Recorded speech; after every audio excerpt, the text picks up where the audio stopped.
Welcome back to the channel, folks. Right, to celebrate Batman's 85th anniversary this September, I'll be doing some rankings on the channel. I've already covered the live-action Batmobiles. I'll leave a link to that down below. The Batsuit has always been a hot topic of conversation when it comes to the character. With each new iteration, a new Batsuit emerges, and we've had a ton of Batsuits over the years. Some are outstanding, some are epic, and some are, well, less impressive. In this video, I'll be ranking the Batsuits from the live-action movies, starting with the 1966 film. I will give a quick nod to the 1940s version, but since I haven't seen it, I just don't feel comfortable ranking it. But with that being said, there's 16 suits on this list, so let's dive straight into it. Coming in at number 16 is the honeycomb suit from The Flash. In my view, this suit is a complete travesty. I'm not a fan of the way the cowl and the shoulders are disconnected from the body. It creates a jarring rectangular shape. Not a big fan. The honeycomb exosuit armor doesn't really work for me either. It doesn't help that we mostly see this suit in CGI too. And even when Affleck is standing still, it still doesn't look great. The only positive aspect I can give this suit is that they sort of nail the colour vibe. Yes, the blue and grey totally works for me. At number 15 is the Adam West suit from 1966. Some might argue that this suit deserves to be a little bit higher, which granted, it probably does. It's just simply not from my era though. I've got no nostalgia here when it comes to this suit. The coolness factor just isn't there compared to some of the other higher ranking suits on this list. The design is memorable though, I will give it that. The colour scheme is bang on the money. Yes, the blue and the grey totally works for me. And the big yellow bat symbol belt, big fan of that. Probably feel a little bit bad ranking this suit this low now, but like I said, just the nostalgia isn't there for me. Number 14 goes to the George Clooney suit. Yes, the all-blue suit from Batman and Robin 1997. It feels just like a lazy downgrade from the Panther suit from Batman Forever. Essentially the same suit, just painted entirely blue this time. The absence of yellow and the emblem always pissed me off. And yes, let's address the nipple in the room. Look, as a kid, I didn't even think about it that much, but with age and the internet, it's one of the most debated aspects about the Schumacher films, which I think is a shame, to be honest, because I honestly think these films have got more to offer than just nipples. Number 13 is the Sonar suit from Batman Forever 1995. The suit appears in the third act after the Riddler destroys the Batcave and Bruce's regular suits. While this suit has many fans, I've never been particularly fond of it. I'm not keen on the grooves in the cowl, although I can get away with the indents in the body armor. I think that looks pretty cool. The suit's silver color palette isn't my favorite either, but I do appreciate the less animal-like design of the main Batman Forever suit on this Sonar suit. Yeah, it's went a little bit more simplistic than the muscle scheme of the Forever suit. And I do like when it's in sonar mode and the eyes sort of change. Yeah, big fan of that. I know this suit's got a lot of fans out there, but just for me, it's just okay. And number 12 is the ice suit from Batman and Robin. This suit appears in the final act. Sorry folks, yes, my nostalgia is kicking in here because I thought this suit was pretty awesome as a kid. The blue and silver colour scheme is pretty cool in my opinion. The actual suit is similar to the Sonar suit, but with a different sort of flair. I love the bulky design of it, which granted made both Kilmer and Clooney look a lot bigger than they actually were. Even the Funko Pop figure of this looks pretty cool. Number 11 is the Panther suit from Batman Forever. I like that it's a natural evolution from the Burton costumes. Keeping the yellow symbol, but now a more muted yellow, is something I did appreciate. The overabundance of muscles definitely might be excessive for some. The all-black colour tone is striking for me. It's got a more shiny coating than previous suits. Certain scenes, like when Dick Grayson is booting off at Batman in that neon sort of club thing, showcases the suit well in my opinion. Val Kilmer's fit in the cowl though, a little bit debatable. I always thought the eyes were a little bit close together, but overall though, I think it's a strong design, minus the nipples. And number 10 is the Nightmare Batsuit from Batman v Superman Dawn of Justice. This costume appears in the dream sequence and also at the end of Zack Snyder's Justice League. It's essentially the same suit as the mainline BVS suit, but with one major difference. Desert trench coat, baby, and a neck scarf and some goggles and slightly different pants. This suit just speaks to the inner teenager in me, I can't lie. It's the sort of thing I would have definitely had on my wall in a poster back in the day. You know, while it's not an overall improvement from the mainline BVS suit. It really does suit the desert aesthetic really well. Yeah, I love this thing. At number 9 is the new Michael Keaton suit from The Flash 2023. This suit is a modified version of the 89 suit, capturing the iconic silhouette from that era. With longer ears and updated boots, it maintains the classic look while integrating the Batman Returns yellow symbol. The suit works well for the film. Granted though, it's always going to be a bit jarring seeing Keaton do things he certainly wasn't doing in the Burton film.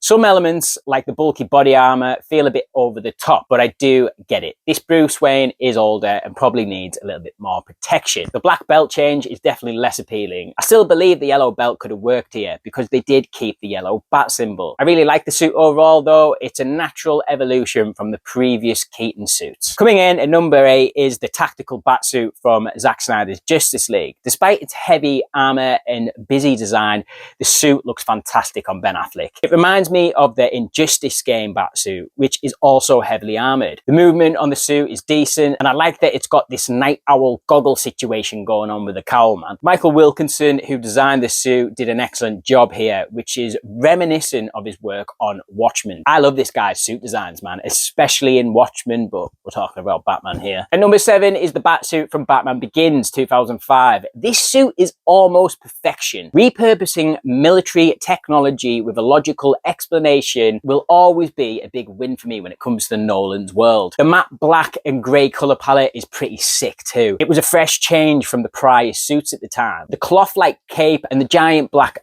bat symbol is a big win for me too. Bale was a lot bulkier for the first Batman film. The look fits him well, actually. Definitely one of the more opposing looks from the Nolan movies. My only gripe is the small mouth hole on the cowl. Apart from that though, I do love the minimalistic look, and whenever this Batman is stood on skyscrapers, gargoyles, etc., it just looks amazing. And the silhouette to it, chef's kiss. Number 6 is the armoured mech suit from Batman v Superman Dawn of Justice. Now this earns high points for its comic book accuracy, inspired by The Dark Knight Returns. Zack Snyder, one thing he definitely does do is excel at the cool factor, and this suit is undeniably cool. The glowing eyes are proper striking, and it absolutely gets a full pack of biscuits for being a big bulky boy. But most importantly, it just looks goddamn sick. Even if it only appears in one major sequence in the film, it's still a standout design, and it gets big brownie points for being practically made as well. Yes, it's an absolute treat, this suit. And number 5 is Robert Pattinson's Batsuit from The Batman. The new cowl is fresh and unique, and the absence of a pointed nose actually makes a lot of difference. The body armor is definitely practical, and it's somewhat detached from the rest of the Batsuit. The symbol doubling down as a blade is a nice touch, and the gauntlets reflecting the traditional blade design without being actual blades but straps instead is a great detail. The movement is excellent on this suit, though the cape could be a lot longer in my opinion. Not huge on how short this is. I know it looks more practical, but I like my capes long. I like them to be total trip hazards. I really like the added feature of a collar as well, which at first I wasn't really sure on because it's not something that we see all the time. It's definitely been a grower. I'd honestly like to see this suit a little bit more streamlined in the future though, I won't lie. Don't get me wrong, it's really good as it is. Like, I love the sort of combatness of the trousers. The boots are a big 2 thumbs up for me. I like the yellow outline on the top of the boots.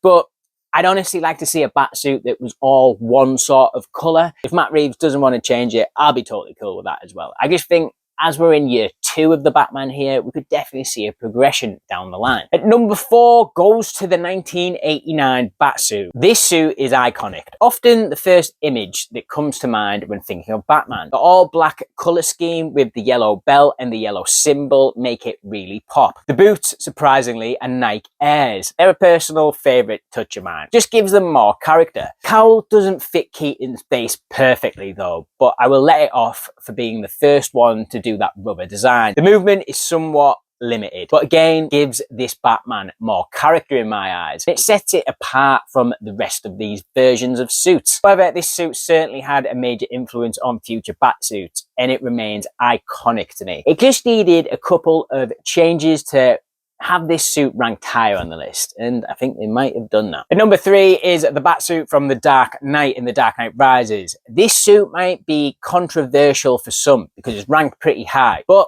I really do love it. I know it does contradict some of my preferences when it comes to the Batsuit, but it's a bit busy for my usual tastes. And though it's less bulky than the Batman Begins suit, the movement is impeccable. The bonus of being able to turn his head is a very new, fresh perspective we have on the suit. It was a unique change, but it was a breath of fresh air that we definitely needed to see at some point with the Batsuits.